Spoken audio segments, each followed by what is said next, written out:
वस्त्र या नए वस्त्र धारण कर सकते हैं। दुर्वा से महालक्ष्मी जी को जल तर्पण करके फिर प्रणाम करना चाहिए।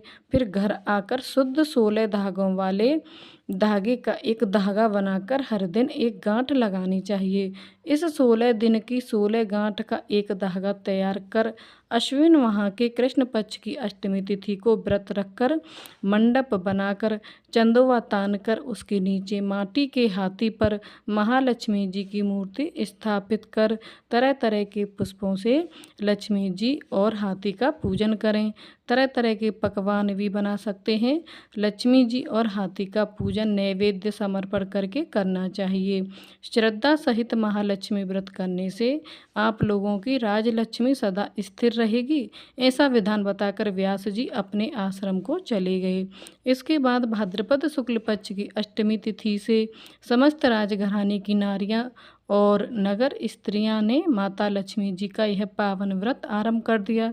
बहुत सी स्त्रियों ने गांधारी के साथ प्रतिष्ठा पाने के लिए उनका साथ देने के लिए नियम बना लिया और कुछ नारियां माता कुंती के साथ भी इस व्रत को आरंभ करने लगीं।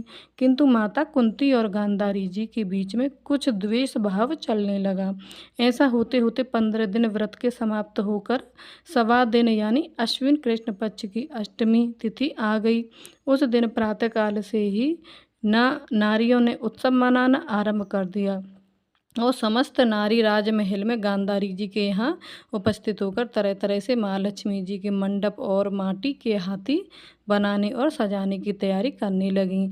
गांधारी जी ने नगर की सभी स्त्रियों को बुलाने के लिए सेवक भेजा, परंतु माता कुंती को बुलावा नहीं भेजा, ना ही कोई सूचना भेजी। उत्सव में बाजे गाजे की धुन बजने लगी, जिससे सारे हस्तिनापुर में खुशी की लहर दौड़ गई। माता कुंती ने इसे अपना अपमान समझा और बहुत दुखी होकर बैठ गई। व्रत की कोई तैयारी नहीं की। इतने में ही महाराज युधिष्ठिर, अर्जुन, भीमसेन, नकुल, सहदेव सहित पांचों पांडव वहां उपस्थित हो गए और अपनी माता को दुखी हुआ देखकर गंभीर देखकर अर्जुन ने उनसे प्रार्थना की, हे माते, आप इतनी दुखी क्यों हो? क्या हम आपके दुख का कारण समझ सकते हैं और दुख दूर करने में भी सहायक हो सकते हैं? आप बताइए। तब माता कुंती ने कहा कि बेटा, कुल में रिश्तेदारों द्वारा किए गए अपमान से बढ़कर कोई दूसरा दुख नहीं है। आज नगर में महालक्ष्मी व्रत उत्सव में रानी गांधारी ने सारे नगर की औरतों को सम्मान से बुलाकर ईर्ष्यापूर्वक मेरा अपमान करके उत्सव में मुझे नहीं बुलाया है।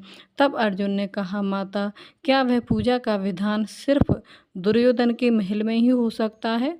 आप अपने घर में नहीं कर सकती? तब माता कुंती